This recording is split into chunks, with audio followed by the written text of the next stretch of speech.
Great, thank you. Phew. It's my most difficult time to upload a presentation, but here we are. Okay. Now, what we've broken this down into is eating disorders and OCD. And under that general heading of eating disorders, we've got anorexia nervosa, bulimia nervosa, simple bulimia, binge eating disorder, compulsive overeating, and we've also got, just because they like to have a catch-all for other things that don't cover, eating disorders are not otherwise specified, otherwise known as EDNOS. On the other side, on the OCD, we've got body dysmorphic disorder, relating the eating disorders with the OCD type conditions. It's considered that body dysmorphic disorder, which I'll talk about in a bit, is actually more an OCD condition rather than something that's to do with eating disorders, etc. But there are relationships. We've also got one that's not yet in the DSM. And for those of you who don't know or aren't really familiar with the field of therapy or psychology or psychiatry, the DSM is the sort of Bible, holy book, Quran of the psychiatric and mental health professions. I have to say that most of it is completely nonsense. It's not actually based on evidence-based research. And I'll quite happily take on a challenge at the end from anyone who wants to. I've spent many years researching this stuff. And even the guy who's responsible for the last two putting them together actually said, I'll just say it politely, but he actually said the DSM is BS. It's voted in, those conditions are voted in, the labels are given to it by people who observe things and make up Greek names for them mostly, because the doctors got the Latin stuff, right? The medical doctors on the allopathic side. Psychiatrists are medical doctors, but they wanted their own kind of jargon. So right since Freud, it's been Greek that they've used. And it all sounds very, very technical and complicated and so on. And actually for the 400 plus conditions that are in there, we started out about 100 years or so with about 4, but it's because they keep adding things in and giving them labels. Occasionally they take things out and occasionally they change the names of them. So I just mentioned that when I use a label, like a syndrome or a disorder, these are just, for me, useful templates sometimes to understand what sorts of behaviour might be linked with certain sorts of emotions, thoughts and feelings. Because I'm a client-centred therapist, I use many different modalities. I particularly use a combination of cognitive behavioural therapy and clinical hypnotherapy but with a referred to as Rogerian client-centred therapy. In other words, I don't pose as an expert who tells you what to do, and I certainly don't give prescriptions because I'm not a medical doctor. My doctorate's PhD, and therefore I come from an academic background, but a very practical applied skills background. So as I said, I'll give you the definitions so you know what you're dealing with if you go and see a doctor or someone.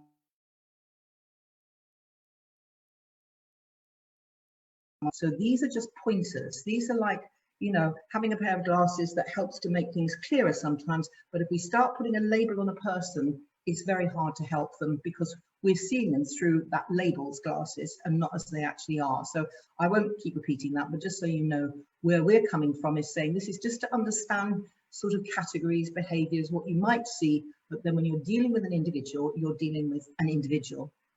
So at the moment, Orthorexia Nervosa is not in the DSM-5, which is the latest one we've got. It was published in 2013, and that's an obsession with healthy eating.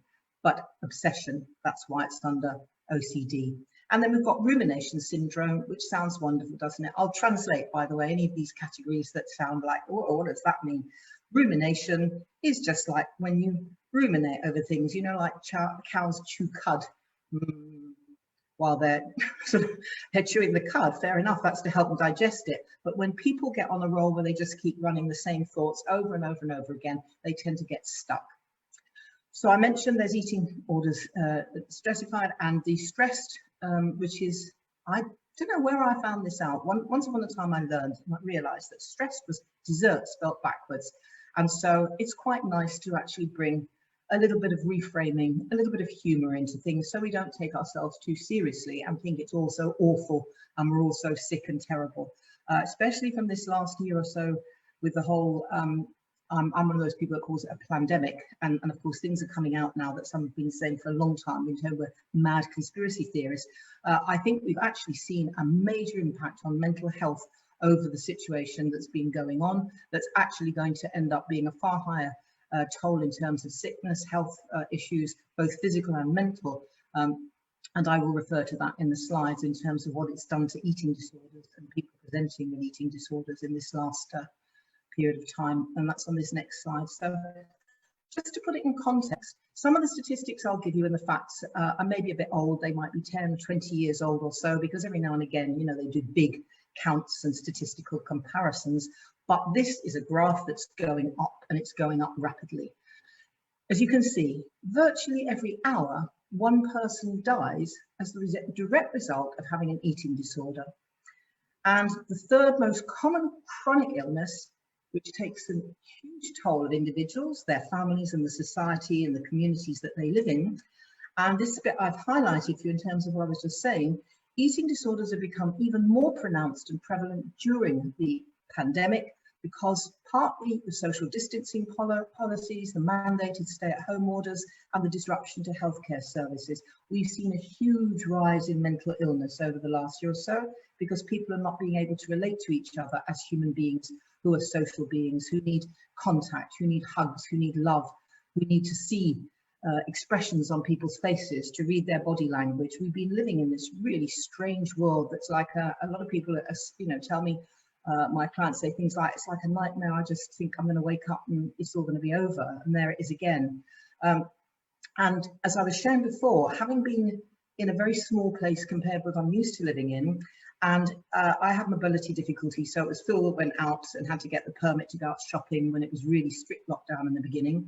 And I thought to myself, I am so glad that I have the resources that I have, the mental resilience that I've trained myself to have and practice for so many years, because I could totally understand how people could become claustrophobic, agoraphobic, develop an eating disorder, you know, go into all sorts of states and not necessarily know what to do when it comes to meditation, exercise that you can do without maybe going to the gym, practicing positive thinking exercises, applied positive psychology. So as I said, it's a really big deal.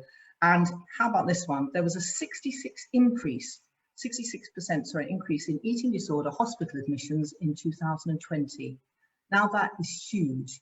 And the fact that they even got into hospital, when you know hospitals have largely been, people being discouraged from going to hospital for anything except if they're reporting for COVID, that actually to get to hospital means you're in a pretty bad way. It means you've either possibly attempted suicide, or you've starved yourself in a way that means that you're really at risk physically. So we'll come to some of those other facts, but as I really wanted to say, if nothing else people take away today, is an awareness of the devastating impact of eating difficulties and body image difficulties. If we're going to encourage people to come forward and seek help, to reduce the stigma attached to mental health problems, and to share care and compassion to people who are affected, instead of just saying, oh, well, you should go and work in a refugee camp. We'll still see if you've got a body image then or a problem with starving then.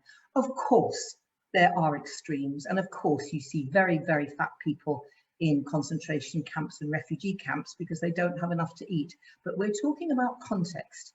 And one of the other messages I like to get across to people, whatever the topic we're looking at, is mental health is socially constructed. It's culturally defined. So you could be in India, and you may come from India, I don't know, I don't assume it, Chandini, but if you come from certain parts of India, rural India in particular, and you take off all your clothes and you sit and refuse to get up, or you decide you're not going to speak, or you're going to hold a part of your body in a certain way and just do nothing else, people will often regard you as a sadhu, as a holy person. They will respect your right to do that.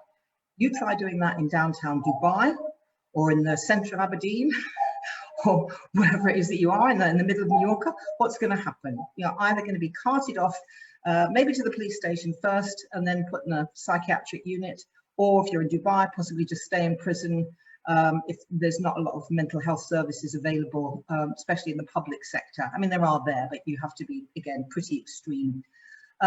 So it's very urgent, given that 75%, and again, I find this a shocking statistic, of people who have an eating disorder of some sort don't seek professional help.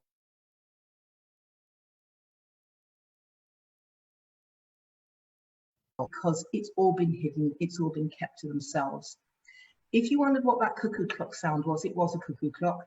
And just so you know, if you're in Dubai, you're on the same time as my cuckoo clock. If you're not, this cuckoo clock has the right time on its hands, except it's a couple of minutes fast. But the cuckoo stopped, it just diffused to stop doing the Dubai number of cuckoos when we brought it to Morocco. So although the time says the right time for Morocco, the cuckoo is cuckoos on Dubai time. So if you hear that again, just around the end of the session, you'll know what it is. So everything is rising rapidly. I'm not expecting you to, the students have to take a not very difficult exam, a multiple choice exam, who do the actual course. But just to give you some figures, well over 70 million people globally. Most of them are in the Western society, so-called. That's to say the Americas, Europe and the UK and Australasia. It's in the developed world, shall we say, in particular. How about this one? Nearly half of first to third grade children want to be thinner. They're already programmed with the idea that they need to be thinner. And 1 in 4 teenage girls, I think it's actually up from that a bit now, demonstrate eating disorder behaviours. And you'll see I keep talking about behaviours because to me, a disorder makes it sound like you've got something like flu, pneumonia, or malaria or whatever, instead of saying, as I said before, it's culturally and socially defined. So behaviour is what you do, and it might or might not fit with your culture or society, but your being, your humanness, your humanity, your essence as a person is not the same as your behaviour. So it was thought for a long time in many of these things, you can't help these people, there's nothing you can do, it's just built in, it's in the family, it's in their DNA. Actually, for the most part, that's not true, but the person has to want to change. There's a very famous joke in therapy, the light bulb joke, and it's how many therapists does it take to change a light bulb? And the answer is only one, but the light bulb has to really want to change. So there's no point in trying to force people to change. You can try, you can do your best, but if they come for therapy, if they decide they want help, then fine. But you will find in these field that we're talking about here, the eating disorders and OCD, there is often a lot of resistance to being helped. And I'll explain a bit why as we go through. Unlike other things like phobias, fears, depression, various other kinds of unhappy, dysfunctional behaviours, there's a lot more resistance, and we'll talk about why that might be in terms of personalities as we go through. So you can see again, binge eating, well, apparently 13 million Americans binge eat, 10 million American women have either anorexia or bulimia, and 1 million American men, and rising, with one or other, or sometimes a combination of the two. So it's becoming more prevalent in men, whereas it used to be seen as being a women's disorder, a women's problem.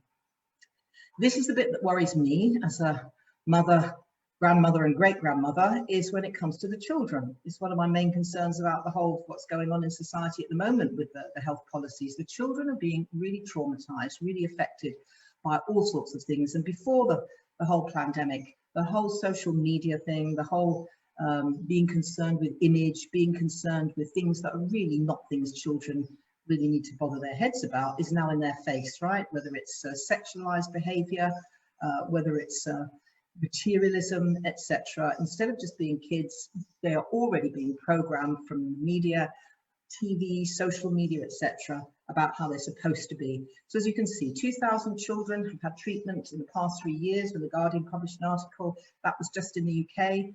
Nearly 600 children under 13 were hospitalised in England because of eating disorders.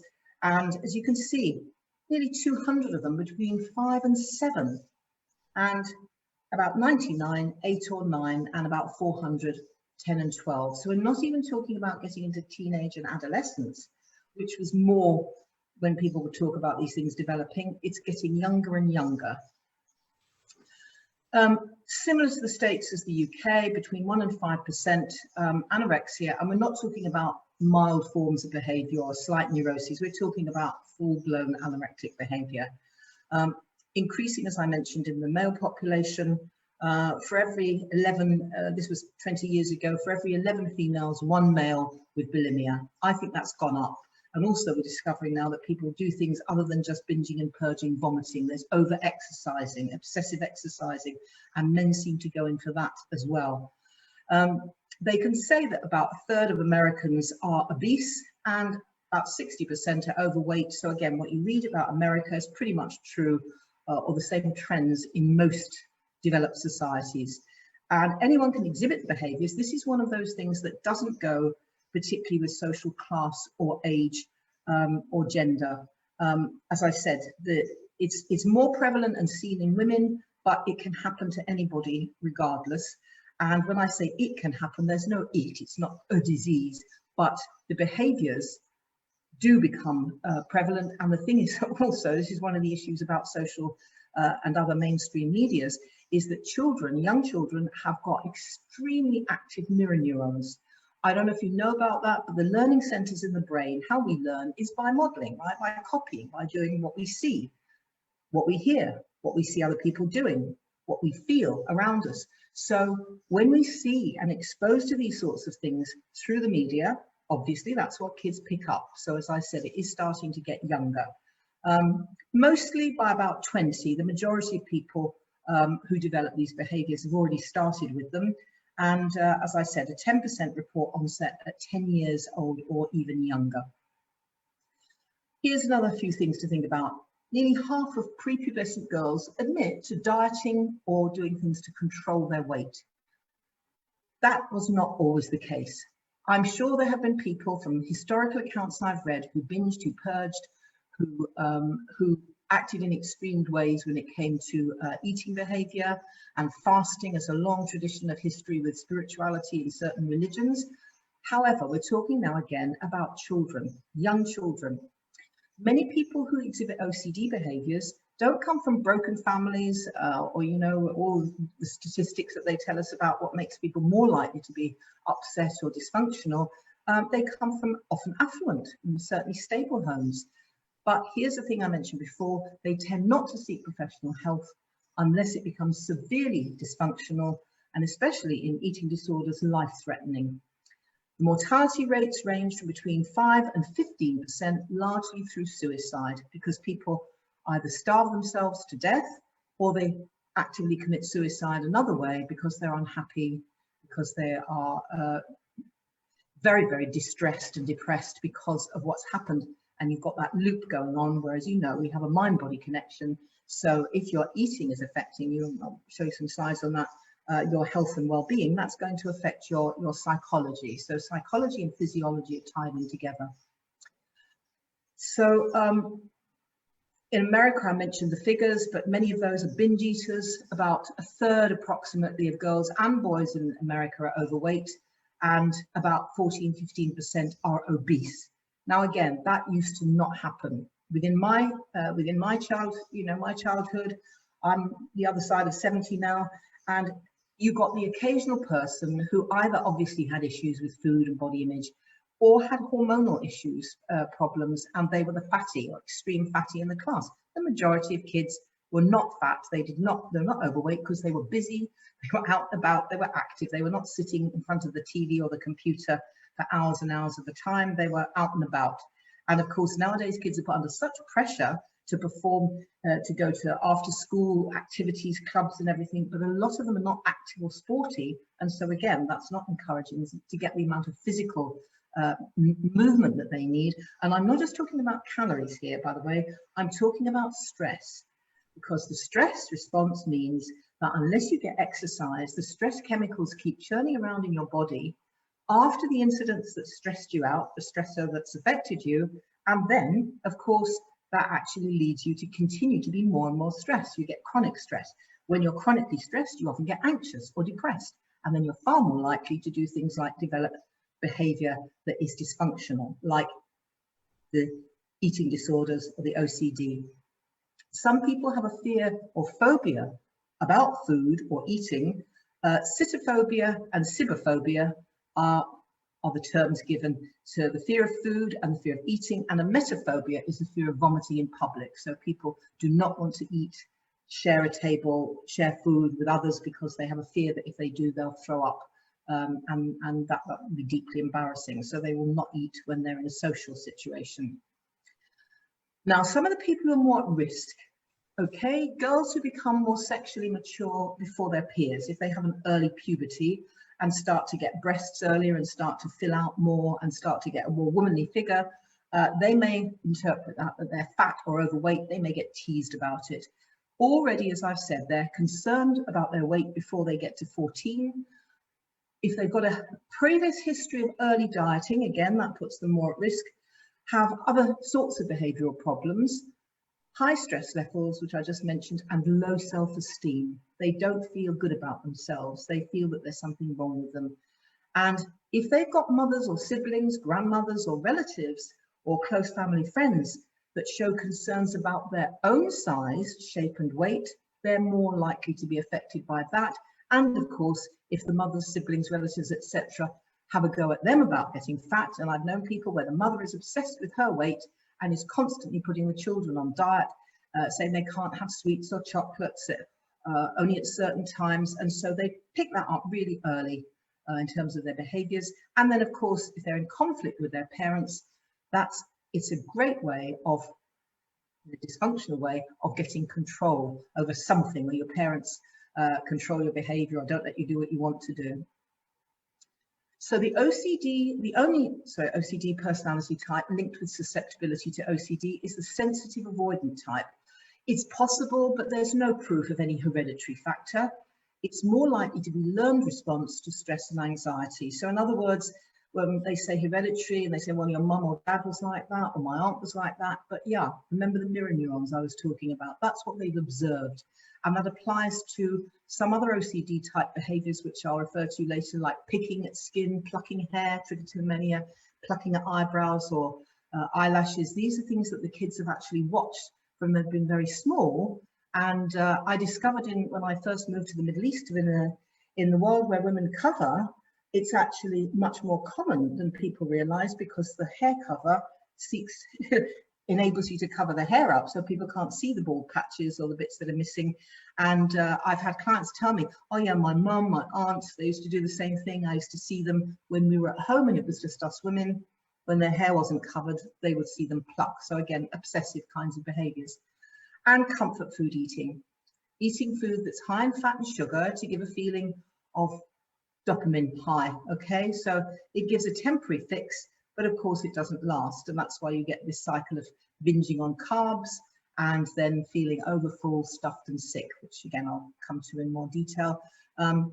So linked with more dopamine production, starving, overeating and purging, if it's done over a period of time, does alter the brain chemistry, and it might reduce anxiety, so it becomes a sort of unconscious form of self-medication, because when you've got the stress response, eventually then you get the endorphins that come in to sort of help put all the stress chemicals back. So you might get a sense of relief after you've done one of these behaviors, because then you think, okay, I've had some comfort, the stress is over. But then of course it's dysfunctional, right? Because then you start feeling disgusted with yourself, you hate your body, you exaggerate to yourself how bad you are, what you look like, and that leads you back into the same vicious circle. Now, here are some of the personality characteristics that you're likely to find in people who display eating disorder behavior. Perfectionism is top of the list. So, people who want things to be absolutely just so. I think you shared being someone who likes the detail, and it's good for certain things in your job that you do things really beautifully, but this to a degree that's dysfunctional, because as we know, you can get things to be good enough, you can get them to look great, but there's very little in life that's absolutely perfect, in the sense of judging it against an artificial idea of perfection. We know even supermodels and great beauties, we know that they've been airbrushed. I was reading something just the other day about Kate Winslet saying that she wouldn't let them airbrush her belly, her post-maternal belly, now that she's in her mid-40s, and she's playing a character who's sexually active and feisty person. But in one of these scenes, it shows her belly when there's a bit of sex going on, and they offered her to either delete it, edit it, or perhaps airbrush it to some extent so that it wouldn't look good, or even she could have a body double. And she said, show it, I want it shown, this is how I am, this is who I am. So, unrealistic self-expectations. You know, the sort of person who looks at a list of 10 things to do that day And at the end of the day, they look and they've done 9 of them, and they don't even think about the 9 they've done and celebrate their success. They go, oh, I didn't do that one, right? And if you are a bit of a perfectionist, or you know people who are, there's actually a really great, there's lots of good stuff that she's done, but Professor Carol Dweck from Stanford University, there's a great TED talk with her talking about how I cured myself of being a perfectionist. She's the person who did the research on fixed and growth mindset, and she's very good and shares herself of having had this perfectionism that she needed to outgrow in order to become creative and resourceful and resilient. Feeling worthless and inadequate. I just never be good enough.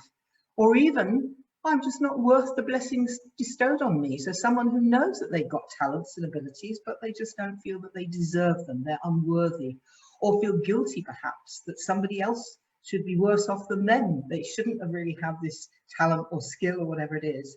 And dichotomous thinking. Does everyone know what dichotomous thinking is? It's one of those jargon words that get used in psychology. What's dichotomous? Anyone had a guess? Okay, I'll tell you. It's black and white thinking, binary thinking, what we might call digital thinking, not analog thinking. It's yes or no, it's on, it's off, it's black or white. And so working therapeutically with people who have this way of doing things, it's really important to get them to start realizing that it's not just many shades of grey, 50 shades of grey or whatever, but it's colour. We live in a world of variety and difference. Yes, we've got the same basic template for certain things, but we're all unique individuals. So people really need to get off the idea that everyone's the same as them and that it's only this way or that way. People like me or they don't like me, and start to realize that there's many different options. It is a complex world with a great deal of variety. And actually, one of the things that CBT is excellent for is getting people to start challenging how logical, how realistic their thoughts are, and how much they're just generalizations and they can't actually prove them at all. They're assuming reality is a certain way and they have no clue if it is or not. And when they start looking into it, they find actually it's not that way at all. When I came in the room, everyone wasn't staring at me and thinking how fat I looked. They were actually talking to other people, looking around, admiring the view. And maybe 1 or 2 people thought I looked nice and other people thought I didn't. So it's that way of getting people off that it's one way or the other. I'm fat or I'm thin, you know, I'm one thing or another.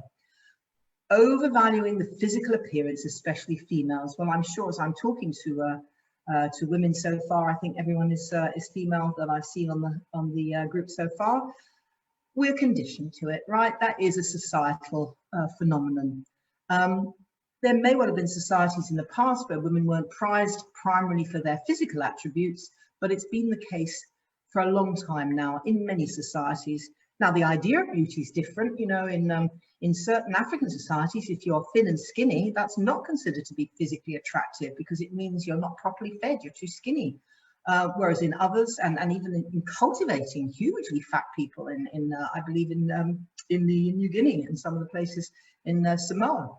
So the Western world for some time, and when, as I said, the Western world, I'm talking about developed societies for a long time, have put the emphasis particularly this last sort of 50 years on slimness, no, thinness, stick thinness. Again, bear in mind what's happened during that period of time. Media, the movie industry, TV, which if anybody knows, if you've ever been on TV or been videoed, which most people have, I suppose, you look a lot fatter, you look a lot bigger when you're actually on video or on camera. That's just how it works. But people get obsessed about their appearance. And to say the media programming, because the thin actresses, the models, the dancers, the ones that are the role models for the young girls, where's the fat dolls that they get given? It'll be Barbie type dolls, right? It'll be model girl dolls. It'll be ones that have even got their feet bent because they're made to walk in high heels. They have to have thin legs so that they look good in really short skirts, or if they're wearing really tight abayas. You know, that's what those girls are faced with day by day. So can we have some pictures back? Because at the moment now, I've only got names and 1 picture of Chandini, so I'm feeling a bit lonely here now. So let's have some of you back on screen at least. Thank you, you two. Anna and Ruby and iPhone 7. Let's see your faces a bit. So anorexia simply means without appetite. And in the DSM, which I mentioned to you before, it gives the following categories to anorexia.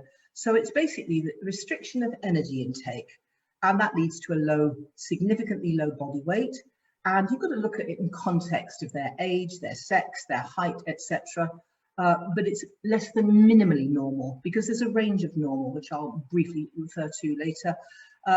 So looking at children and adolescents, it's less than minimally expected. There's an intense fear of gaining weight or becoming fat, and persistent behaviour that interferes with weight gain, even though they're already very low in weight. So they're actually pushing their weight down all the time.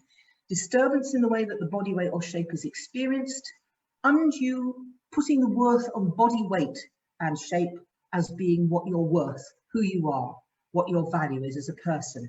So lack of recognition of the seriousness of the current low body weight, and that's because of a distortion in perception, which I'll show you a couple of images on.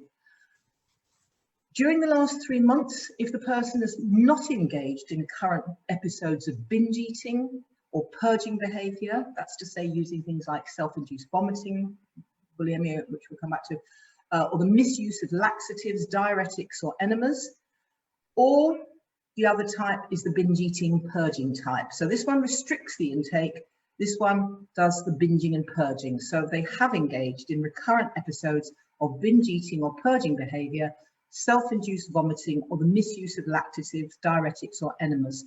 So both of these have very high risks. This one has additional risks to low weight, because especially people have do have more influence over their kids even when they're adults. But of course, they've got the choice to say, no, I don't want this treatment, I don't want to go to the hospital, etc. And that's the ones that I've dealt with at the time, particularly when I was in education and responsible for developing student support services in colleges and universities. One of the things that we found was that anorectic students who'd been put into facility, got treatment, etc. when they were under 18, once they got to 18, they'd say, I'm not going, you can't make me, I'm an adult now. And so the parents had a very difficult situation then. And of course, doctors and medical staff can't force people to have treatment if they don't want to, except until this last year or so. But that's a government issue, not the health providers deciding it. So they have phases of reducing their food intake, deliberately reducing their fat. But of course, it's a normal and realistic aspect of health maintenance that you do just watch what you eat. But this becomes something where it's unrealistic, where they develop what you might call delusional, completely dysfunctional ways of perception and being. You can see in that photo there. So this is the young woman, and that's what she sees when she looks in the mirror. And so even when she's only weighing less than 4.5 stone, that's about 28 kilograms, and has only 50% of the average expected body weight, she thinks that she's fat.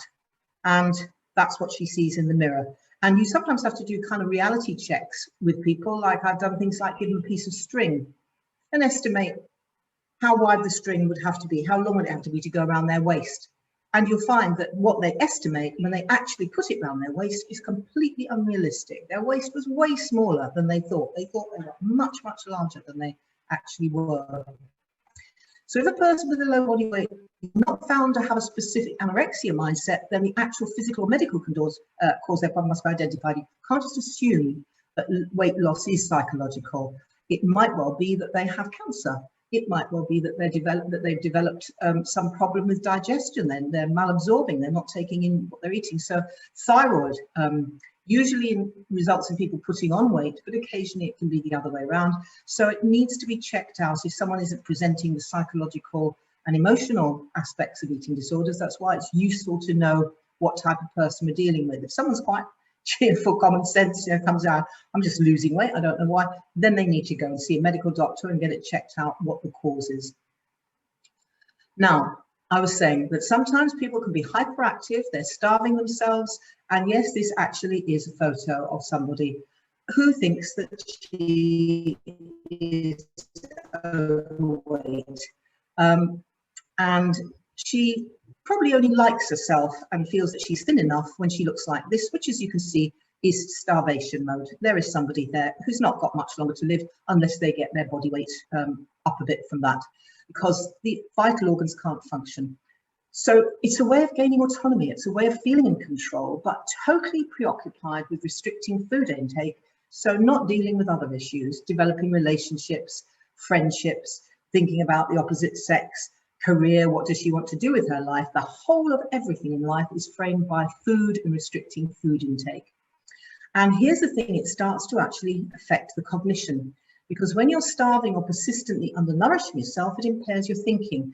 And actually they've found that maths is the first subject to be difficult to process. In other words, someone who's starting to starve themselves can't think cognitively clearly. So subjects that require logical thinking, require inductive or deductive logic and reasoning, can't process them, can't cope with conflict, doesn't feel pleasure, creativity is out the window, and just more and more everything is about food. Start to disassociate from their environment, feel disorientated. Sometimes they feel euphoric because of this thing that can happen, I was explaining before, you know, hormonally. So you feel you're on a high, but what your body's pumping out is doing its very best to keep you alive, and that can give you a sense of euphoria. And this feeling of need to exercise, even if they're sleep deprived. And so they'll often wake up early and go for a run. Yes, Chandini.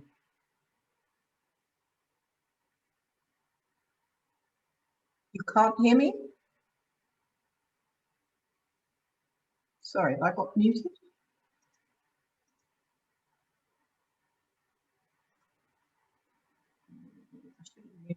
Have you wiggled with your audio set?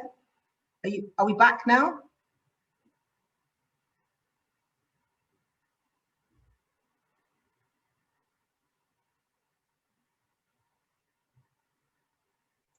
If you can unmute yourself, maybe.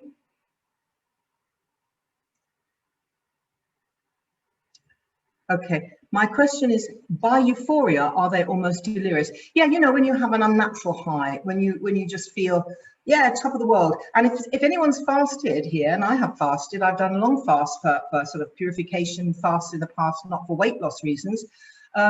Actually, very often your metabolism slows right down. And so some people, like, and I'm one of them, can fast for a long time and not actually lose virtually any weight. Other people, their metabolism is such that they'll just go straight into that mode. So yeah, it's a high, it's a feeling of lightness, it's a feeling of that you're on top of things, you're not weighed down by the weight of what's in your stomach, etc. And you can get that high. That's why a lot of fasting and, you know, ablutions and things in certain religions and spiritual practices, because it gives you a high. It does give you a euphoric high. Yeah. So you'll often get rapid and dramatic weight loss, and then they'll feel really good about it. And here's a really obnoxious thing that happens is people say, as someone who has maybe been carrying a bit more weight than is fashionable, their friends will say, oh, you look so great, you look good, don't you look good, you're thin. And then they feel they'll get more of that, they'll get more approbation, approved of more if they're thinner. So they just keep going and going and going. And as I said, you get body image obsession, distortions, rituals around eating. There'll be all sorts of pretenses, just eat in my room, etc. So the main thing is this intense fear of gaining weight. Now, where it starts to get really difficult in terms of the effect on the physical body is gut motility, slows right down. And then, of course, you get constipation, bloating, especially if you've had abuse of laxatives, diuretics, enemas, suppositories, self-induced vomiting, which gets into bulimia, or using ipecac, which is an emetic agent to make you throw up, which can cause cardiac arrhythmias. And also becoming hypersensitive to sound, light, colours, and other sensory stimuli. And again, you've got somebody here who thinks that they look good when they look like that. That's how they're supposed to look. You'll get physical effects where they look a lot older sometimes. You know, that could be taken for an old woman if you just look at the face, but actually it's a young woman. It will result in either diminishing or stopping altogether if they go to the extreme of anorexia of menstruation. So they'll become infertile. There'll be an increase in facial hair, the lanugo that babies are born with, brachycardia, which is a slow heart rate, a cyanotic, a bluish tinge in the extremities, and they're also going to be at risk of developing osteoporosis. And that can apply even if they actually start to get back to a more healthy weight. They can have done long-term bone damage. And you see that with dancers and people who are encouraged to keep their weight right down and to stay very light often suffer from osteoarthritis and osteoporosis as they get older. And when I say older, I mean much younger than maybe somebody else would, start to develop in their 30s and 40s, what might not normally happen until 60s and 70s. And you can see imbalance in electrolytes. When the food's ingested, then normal body weight's been reestablished. Most of the above recedes, but it depends how long they do it for, over what period of years, how often do they sustain that really, really low body weight. So they can roller coaster sometimes from starvation to constant, chaotic, non-stop binging and constant exercise. So these are all, I won't read them all out, but these are all some of the things that can happen, which, as you can see, is pretty extreme and is going to affect someone's physical health. And a lot of hiding and denial, like this wearing large or baggy clothing to hide the thin body, thinking they look fat when they actually look like a stick insect in a sack, you know, as I said, really extreme distortions of body image. And panic with the smallest increase in weight, which is why you get resistance to therapy. They start finding they're putting on weight in hospital, really, really terrified that it's all going to come back and they're going to get fatter and fatter. So finding effective therapy is difficult because there's very limited help out there in the healthcare system. No one single therapy has been found to be the best, and usually a multimodal approach, that's a combination, have been found to be the most effective. And I would say, in my experience and that of many others, that a combination of cognitive behavioural therapy, CBT, combined with things like hypnotherapy, the kinds of therapy that actually work with the subconscious or unconscious mind, learned beliefs and motivations that they're not even aware of consciously, because they just, what they've learned and become programmed with from when they were very small. So they just think of themselves as being that way. Hospital treatment protocols restore and control, but some would rather die than be admitted to hospital, especially if they're going to be force-fed, if they're going to be fed through a feeding tube, which is actually extremely unpleasant and painful, as I understand it, and they just say, I'd rather die. Once someone gets a bit more weight on, then there's a more positive outcome because they're starting to think more rationally. They're able to use their cognitive faculties. They start to make more sense of what's going on. So many researchers and clinicians have found that they couldn't find a common ground for therapeutic action. And unfortunately, between a fifth and a third of people who enter treatment drop out too soon and have a relapse. So they just go back through the same old vicious circle. Even those who stick with it usually have lapses that leave them discouraged. They often want a quick fix, a permanent solution. Now, this is the thing, unlike many other conditions, phobias, fears, and behaviors, thoughts of food will be with them for the rest of their life because food is a part of life that is essential. So this is important. As a therapist, what we have to do is normalize their relationship with eating and food, and I will add to that their body image and their relationship with their body for many.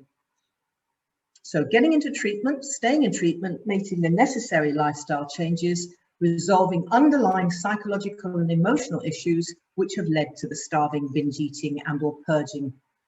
And if we're actually going to get them to recover, which some people will do, you can see on this slide here, about 80% with eating disorders, please note this, who seek treatment, either recover completely or make significant progress. Those don't remain chronic sufferers or they die. So the people who go for treatment are far more likely to get through it and get over it. So the plan is to get them as near to normal as body weight or a minimum of 90%. But some people say, rather than rush them along too quickly and freak them out that they're getting fat and that they're going to go really fat, etc., then a modest goal of reaching a medically safe area of around 75 to 80% average expected body weight. People can live with that sort of weight, but if they go below 65, as I said, they will not live for that much longer if they maintain that lower body weight. The organs will fail, they just can't do it. So these are things that we do. I won't read through all of those because we don't have time with all the disruptions and so on. But these are the sorts of things that we can do. And I'm going to just pop on to the bulimia, because that's something that I said I would talk about a bit. Diet binge purge disorder, which like anorexia can kill. Distorted body image, obsessed with body weight, frequently having a history of, in their case, failed diets. So the diets didn't work for them, so they didn't manage to starve themselves. So here's an important difference. When anorexics feel better when they don't eat, they feel high, they feel good, they feel pleased with themselves.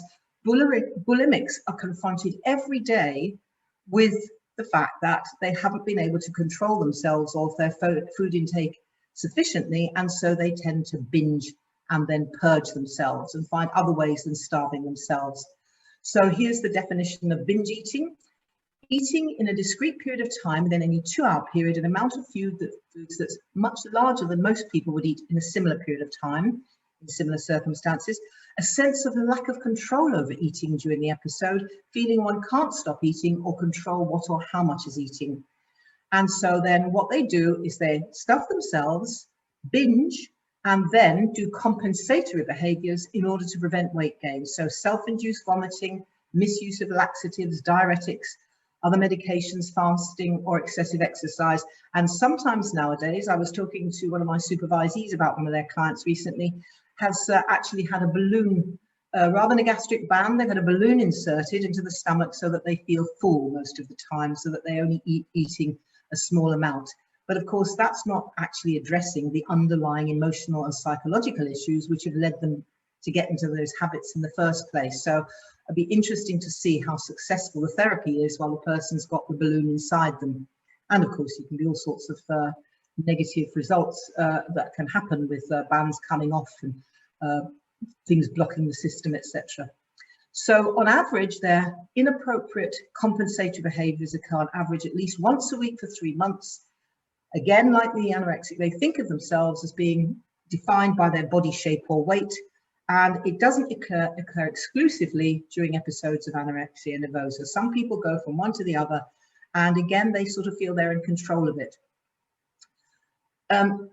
They may not get obese because they are doing the binging and purging, but what some people do is they blow up, they get really big, and then they binge and then they purge and purge and purge until they lose that weight. Then they go on the same old cycle again. And by the way, this is why things like bariatric surgery are generally not very effective or lasting. You know, when you see these advertising posters of someone with their trousers are twice the size that they are now and how great it all is.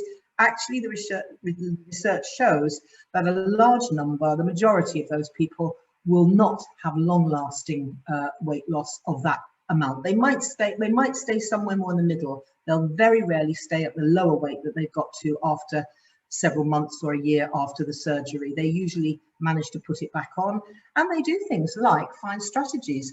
I had somebody once who had actually developed a strategy for just nibbling all the time. So she was constantly nibbling and taking large amounts of calories, and she'd had a gastric band in. It wasn't my client, but I heard of somebody who actually was obsessed with McDonald's and only felt satisfied if they could have big burger meals. They'd had the gastric band, so then what they did was they'd get the McDonald's meals and they'd liquidize them, and then they'd drink the liquid. I mean, to me, it sounds actually disgusting, but it gave them that feeling of satisfaction. So they paid for a surgery and then found ways around it. So I actually know the people who invented in the first instance something called gastric mind band, which is a combination of CBT and hypnotherapy to have that the subconscious believes that they've got a gastric band in there when they haven't. Consciously, they know they haven't, but they've been kind of programmed to believe that they have.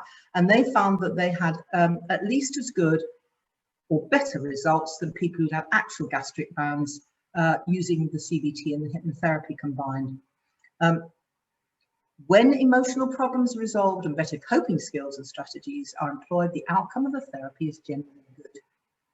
Simple bulimia is when typically females of around 18 years, slightly underconfident and unassertive, though they may be quite popular, don't have the same rigid control as the anorexic, so they break down their eating habits into spells of cheating, and then they vomit to achieve the weight loss, and you get into this cycle then of binging and vomiting. This is the least severe form of bulimia, but there are many variations within that definition. So they'll often go to that behaviour when they're unhappy, when they're stressed about something, and then they'll stop it when they start to feel better again. But sometimes people develop it and do it for a long time, and it starts to become really a problem in terms of when you look at some of the results that can happen: rupture of the esophagus from constant vomiting, ulcers and pancreatitis, obsessed with the weight, and large weight increase and or loss. So they're yo-yoing. And very often what happens is people do the extreme diet and then they start eating normally again, and then they go fatter than they were before because the body's been triggered into the starvation mode, hibernation starvation. So just as if, you know, when animals eat a lot and then go and sleep for months, the animals that hibernate, that's to keep them going through that phase. These people do that, but without going to sleep for months and living on what they've eaten. So they'll binge and then purge, and then the body will go, whoops, let's prepare for the next time you starve yourself, and will actually lay down more fat. And so you get this creeping weight where each time they might binge and purge, they might get fatter and have to do even more extreme binge purging to get rid of it. Constipation, very rarely have healthy guts, and they can really damage their stomachs with eating huge amounts that stretches the stomach capacity. And they'll often eat in secret so that people won't know. They'll just think that they're eating normally when other people are around, and then they'll go off secretly and have a stash of food.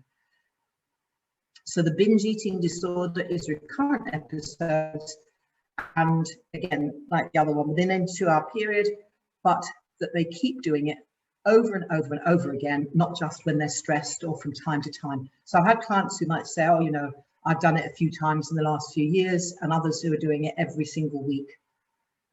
So the binge eating is when there is more rapidly stuffing it in, not even tasting the food, eating until feeling uncomfortably full, and then they're the ones who might be given the balloons that I was mentioning, eating large amounts of food when they're not physically hungry, and eating alone because of feeling embarrassed, feeling disgusted with themselves, feel very guilty about overeating, and often very distressed about their binge eating.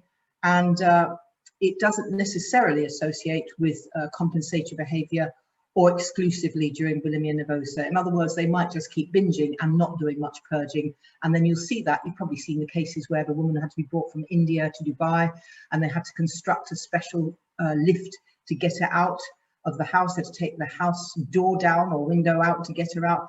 Then she had to be put on a special plane with life support around her because she couldn't actually stand, and she weighed, I don't know what, in terms of stones, I'm not so good on kilograms, probably about 50 stone. These are people, if they move, sometimes their leg or their stomach bursts because they've got so much fat accumulated that the skin can't stretch anymore. So those are people who don't purge at all. They just eat and eat and eat. And often, psychologically, they often live with people who are feeders, who actually give them more food, feed them. Because again, the bigger you are, the more food you crave to keep your system going, to keep all that fat intact. So, sorry. Yeah, so there's a difference between bulimia and simple bulimia, as I said, weight gain or obesity with constant weight fluctuations because they don't regularly vomit or abuse laxatives. Eating at night, eating when they're not hungry, frequently causes them to feel disgusted, and they try to cope with their stress and anxiety and then get disappointed because they haven't actually achieved what they wanted. And they can eat such huge quantities of food that they actually feel uncomfortable. They feel like the stomach's going to burst. And of course, if this behavior continues over time, it can cause obesity, a possibility of diabetes. Often I'll see people who are in pre-diabetic states and will go on to become full-blown diabetic if they don't manage their food intake. Hypertension, high cholesterol, many complications. But again, a good result very often a better result with bulimia than with anorexia, once the underlying stress factors are resolved and improved coping skills have been created, different habits of eating are established, and the outcome can be very good. And here's EDNOS, the eating disorder not specified. Well, what that means is anything else that doesn't really fit into the category. But just to give you one or two, for example, included here, people who take a small amount of food and then they repeatedly chew it, and to get the satisfaction of chewing and flavour, and then they spit it out. So that's a form of eating disorder. So it's a calorie control disorder commonly seen in anorexia. It can be developed by creative people who enjoy food but don't want to swallow and ingest it and risk putting on the weight. And then we've got compulsive overeating disorder. And these are people where they just get fatter and fatter and fatter, as I mentioned to you. And again, it's a way of trying to cope with stress, anxiety, depression, low confidence, low self-esteem. And people who become compulsive eaters have just never learned effective ways to deal with stress, and they use food as a way of comforting themselves, as a way of coping with negative emotions. And often this is started out by comfort eating as a child with a mother who's, I've raised that term, feeder. So the mum feeds the child and is encouraged to eat, and there is associated food with love and, you know, all of that. So, you know, the naughty but nice, give yourself a treat, all this sort of thing with food as a reward instead of looking for emotional comfort. The food is seen as being the source of comfort. Often people are embarrassed about their weight, so they withdraw from activities. And of course, that means if they don't get any exercise, they're likely to put on even more weight. And they often feel tormented by their overeating habits because, again, the life focus is about weight rather than about enjoying your life. Again, significantly reducing their stress factors, their fears and their concerns, then they're going to be likely to make a good overall recovery because they'll substitute the negative and dysfunctional eating habits with positive habits and doing things that are healthy and enjoyable as they develop self-esteem, self-confidence, and a sense of purpose and meaning in life. And again, there's one of those just summary ones: socially isolated, the gastroesophageal reflux, acid reflux as it's sometimes called, heart disease, hypertension, gallbladder disease, vascular disorders, musculoskeletal problems as the body, just the skeleton and the bones just can't cope with the weight, thrombosis, and I haven't got it on there, but osteoarthritis again, because there's too much weight for the joints to continue to support. So I'll just do a little bit finding on obsessive compulsive disorders, and these are the categories. I won't go through them all in the DSM, but obsessive compulsive, we've got body dysmorphic, which I've got a slide on, hoarding disorder, that's when they can't bear to give up anything, to throw anything away, to just keep it, and skin picking and hair pulling, which I mentioned to you before, obsessively doing it. Not talking about a little bit of nibbling of nails occasionally, but chewing your nails right down to the quick, pulling your hair out till you've got bald patches, your eyelashes till you've got no eyelashes or eyebrows left. Substance-induced compulsive or related disorders, that's to say they take certain medications or drugs, street drugs or prescription drugs that actually affect their anxiety, that make them paranoid, etc. And so then they become more anxious and more likely to the behaviour. And then they always put in a whatever it is that's not elsewhere classified. So OCD behaviour involves obsessive unwanted thoughts, urges and feelings. And we all worry from time to time. We all have doubts, sometimes have superstitions, you know, a lucky charm, a certain thing you do when you're going to go into do a performance and go 1, 2, 3, okay, now, you know, those things are just normal, within the range of normal. But we're not talking about that. We're talking about people who it really takes over their lives and it makes them very unhappy. They're often called stupid or weak. They're told they're unstable. They often have years of psychotherapy, which actually doesn't help them. They might understand intellectually what the issues are, but not emotionally engaged. So this is where CBT can achieve a meaningful long-term behavior change in most clients, not claiming all. And the aim of the therapy is to enable the client to be in control of their OCD, that they're the ones who control their thoughts and feelings and behavior, not someone else outside of them. And CBT is very good for getting people to start looking at the thought, feeling and behavior cycle and what triggers it. And so what situations to avoid or what situations to confront and deal with differently and change your coping strategies. Actually, the WHO has ranked OCD as one of the top 10 most debilitating illnesses, and about 2 to 3 of the UK and US population will have some degree of OCD conditions. So it's relatively unusual to have it extremely, but when it is, it's quite challenging. It occurs in people of all ages. Again, it can occur in both sexes, usually begins in childhood and before the age of 20, and certainly by about 40. It's very rare for people to suddenly start something like this after that age. Obsessions and compulsions are different. So I just wanted to say that briefly because it sounds like, oh, OCD. In fact, they're two different things, though some people have both. Obsessions are when you get recurrent, persistent thoughts, urges, or images that are experienced as intrusive and unwanted and cause anxiety and distress. The person tries to ignore or suppress those thoughts, urges, or images, or neutralize them with some other thought or action, usually by performing a compulsion, a form of some sort of behaviour of a sort. Compulsions are defined by repetitive behaviours like hand washing, ordering, checking, or mental acts like praying, counting, repeating words silently that the individual feels driven to perform in response to an obsession or according to rules that must be applied rigidly. So in fact, a compulsion is something that can feel like it's giving relief. It's actually a relief from this obsessive thinking. So the behaviours or mental acts are aimed at preventing or reducing anxiety or distress, to prevent some dreaded situation or event, but they're not connected in a realistic way with what they're designed to neutralise or prevent, or are clearly excessive, and they can be very time consuming. And usually it's said if you spend more than an hour a day, then it's becoming dysfunctional. And I've had clients where, you know, when we were going to do midway through, we're going to perhaps do a closed eye process. We've done some CBT, going to do some hypnotherapy. And I usually say to people, when we go to the bathroom, when I've had OCD clients, I said, I'm going to make a cup of tea. You know, I know I'm going to have a 15, 20-minute wait because they'll be in there washing their hands maybe 30 times or whatever it is they've set themselves. Sometimes just to get into your consulting room, they have to go over the door, back again, over the door, back again, a certain number of times. Now, if it's once or twice, that's less disruptive. But when it gets to be 30, 40 or 50 times, or they have to do it with every threshold, as you can imagine, it starts to become completely dysfunctional. They can't live a normal life.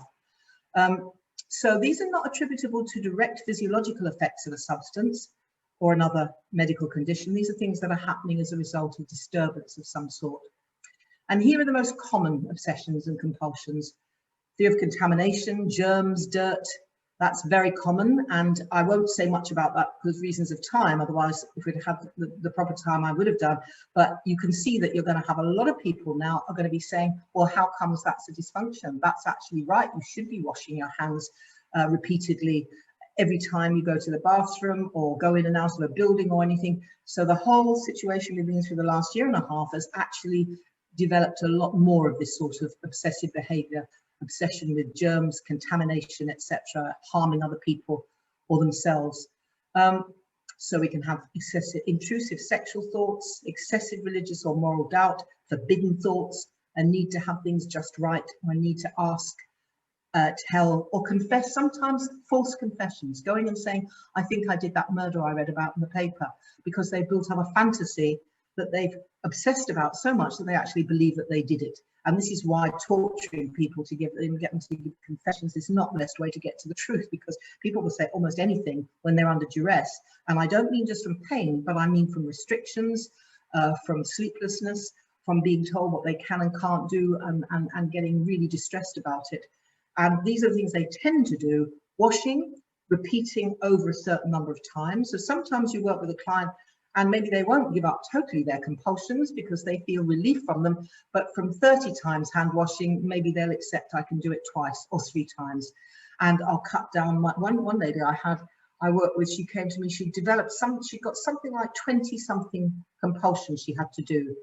And I said to her, how long have you had this? And she said, well, actually I only had 2 or 3 before, but in the last few months I've noticed it's gone right up. So we had to go chunking down, using the Socratic question used in CBT to get to the point where, how did it happen that you started adding them in? Now, it was really good because once she got the idea, I've been adding them, I can also take them off again. So when she went out the door, I wouldn't say that she didn't still have compulsive behaviours and have that element of what you might refer to as OCD, but her life was bearable and she was not making her son's life unbearable, which she had been, because she was making her son wash, shower in the outer shower before he could come into the house, and if he wanted friends in the house, they had to shower as well.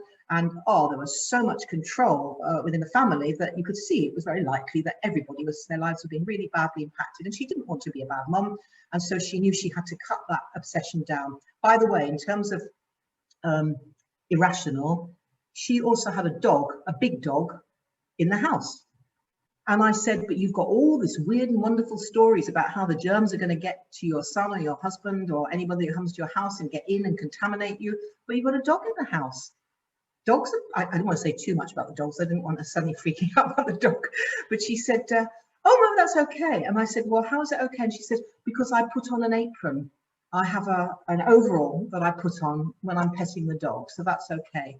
And she always had a pair of, surgical gloves that she could put on as well.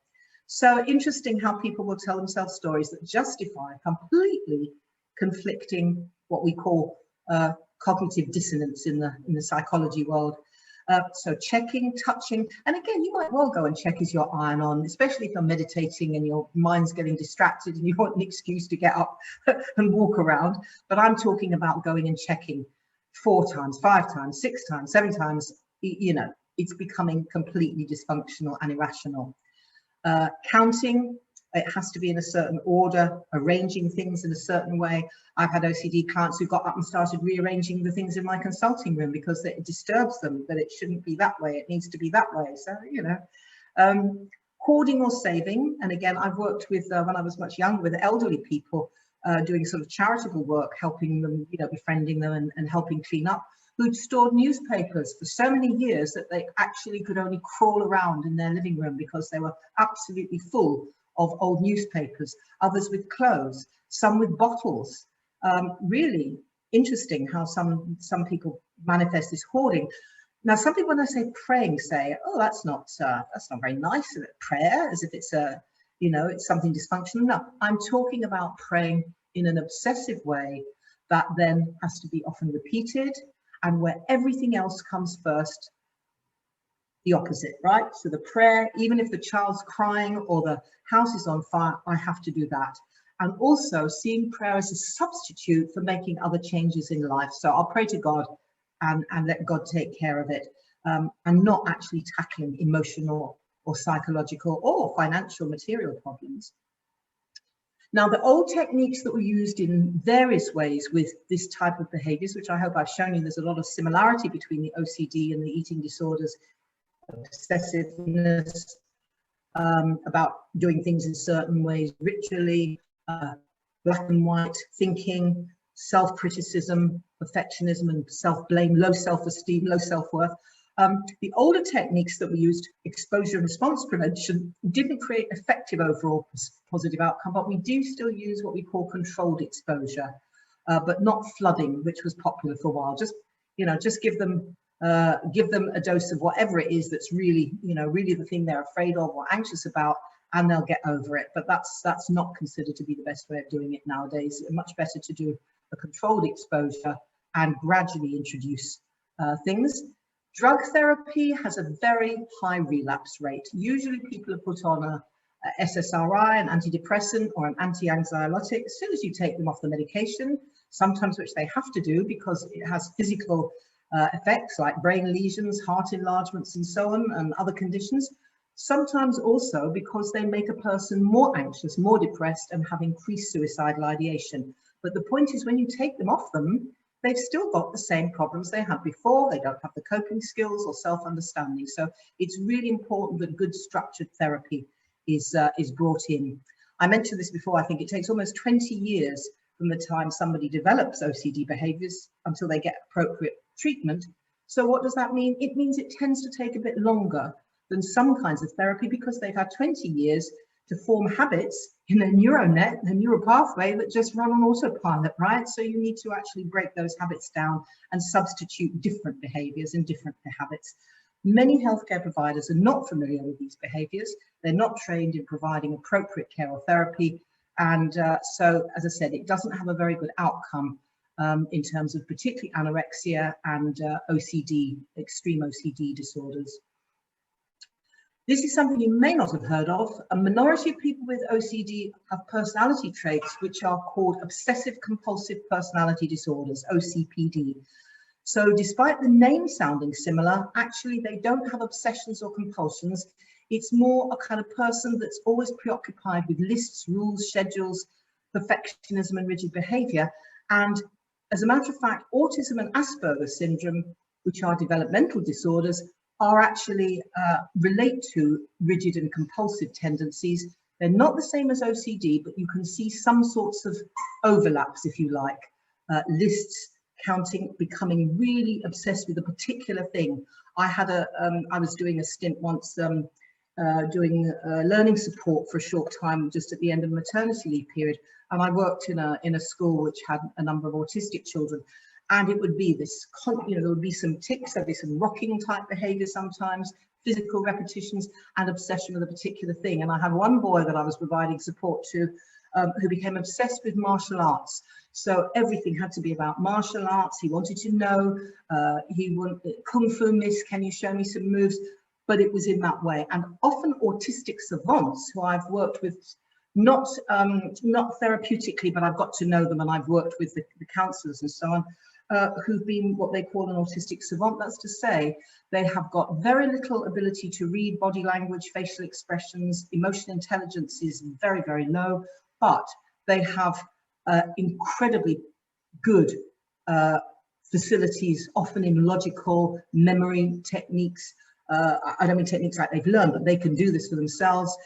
They can make a drawing of an entire city after just flying once over it. We had students at, when I was a dean at the University of Bath, we had students who were Asperger's syndrome, who were accepted in the maths and computing department, who were actually first class honours, some of the best computer programmers they'd ever come across, because they were absolutely clear about the whole structure of how it worked spatially as well as in sequence, but they became very uncomfortable in relating to others, etc. So the job for the counselling service with them was to actually encourage emotional intelligence, learning about facial expressions, body language, learning what's considered rude, what's considered upsetting, because there was very little understanding of that. But the left brain was absolutely brilliant, and the visual centres in the right brain as well. So we're nearly finished now. We've overrun, but I didn't want to just leave you in the lurch after all that interruption. So all of these things that we were looking at, and including also depression, panic and anxiety states, simple phobias and so on, plus the eating disorders, can all intermesh with OCD. And many people in the States, around a third to maybe up to 40%, were also who presented with OCD behaviours were diagnosed with major depressive disorders. So if it's going to be that they're doing long rituals before they're going to be going to sleep, for example, they're going to develop sleeping problems and insomnia, and that's something else that affects psychological well-being and health. I don't know if any of you know, but you can actually live a hell of a lot longer without food and without water. Mostly you can go without food, you can go without water for some time. You can't go for more than 3 days or so without any sleep at all. I know you can have fitful sleep, but I'm talking about absolutely no sleep. Your body will go into shutdown and you die after a few days of not sleeping. So it's essential that people do get good sleeping patterns when they're doing any kind of psychological therapy. So the intrusive thoughts provoke anxiety, discomfort, the need to do a ritual, and then people get thought, feeling and behaviour problems. And these are the sorts of things they're worried about. And this is the mental repeating, but they don't know why they're doing it. But sometimes they do, especially when it comes to cleaning and washing. They put it all down to germs, contamination, which is probably the most popular one. And then finally, bodily, I think it's the final one. Oh, I got that one very briefly again. Body dysmorphic disorder. And this is a form of obsessive compulsive disorder, because it's not about eating, it's about how you perceive your body to be. And the subtype of OCD, rather than eating disorders, they believe they're ugly, their facial features or body size, their shape, hair, skin, teeth, or any part of anatomy, often shy and withdrawn, and often start well before they're 18 years of age. In fact, the BDD clients that I've had have been around that age, have been younger people. Many go for plastic surgery or correction operations that are completely unnecessary, always anxious and difficult for friends and relatives to convince them otherwise. See, it's a bit like, you know, when you saw in the anorexia, looking in the mirror and seeing the fat person. This person looks at her face, perfectly normal face, but that's what she sees. And so if it's getting your eyebrows raised, I worked with a client like that once who wanted the surgery to have the eyebrows changed. She was about 19 or so, maybe 18 actually. And that's fairly mild, right? It didn't actually do any major harm. But when people feel that their limb doesn't belong to them, they don't believe their leg or their arm, sometimes both legs don't belong to them, they want them amputated. And there are surgeons, not many, but there are people who will do those operations for them, but they will require them to have counselling first. So there are people who've actually had their legs amputated because the surgeon has said, I'd rather that than they go and sit on a train line to get them run over and take their legs off that way. Yeah, go ahead. You want me to look in the chat box?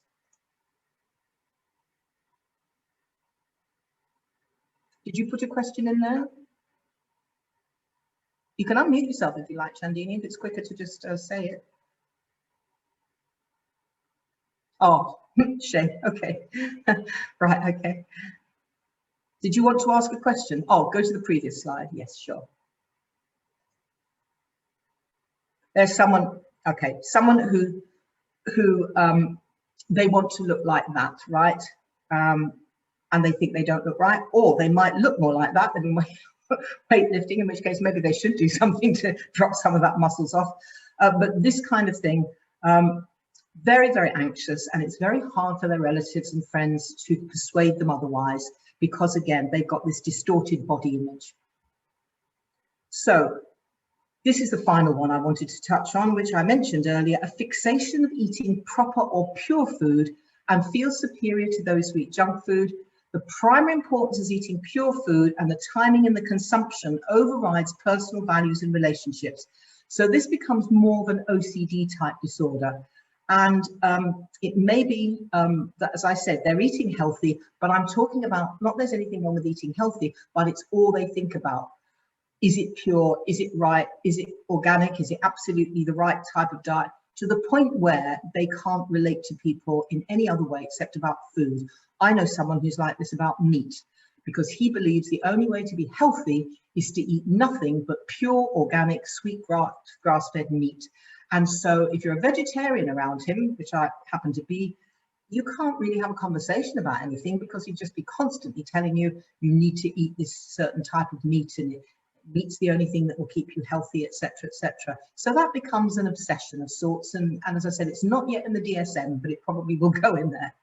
And finally, the rumination syndrome, the chew, swallow, regurgitate, chew several times over many hours, can be voluntary or involuntary, no signs of gagging or nausea. So it doesn't really bother people that much. It might bother people around them. But if they're doing that with their thoughts, then that's another problem. That's another issue. So time for me to show you my last slide now. And then if anyone's still with us that would like to ask any questions, I'm happy to take them and spend a little bit longer, because it's not your fault. I know it wasn't mine either, but I don't like people to feel shortchanged, that we had all those horrible interruptions by someone very antisocial or group. I don't know if it's more than one. Okay, so the course that we're running is not this weekend, but the following one. We don't have any plans to run this again this year, because we've got lots of other things that we're doing. You've got the price there. It leads to self-evident, leads to a UK-accredited qualification. There is a post-course exam. You have a month to do it, and it's a seen exam. So in other words, we're not interested in testing your short-term memory under stress.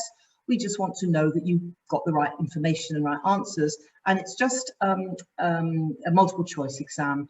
So as long as you read the materials that you're given in the course that we cover, you get a lot of extensive materials to take away with you. As long as you read that and follow that, then it's easy to pass the exam, but you do need to do it in order to get the diploma certificate.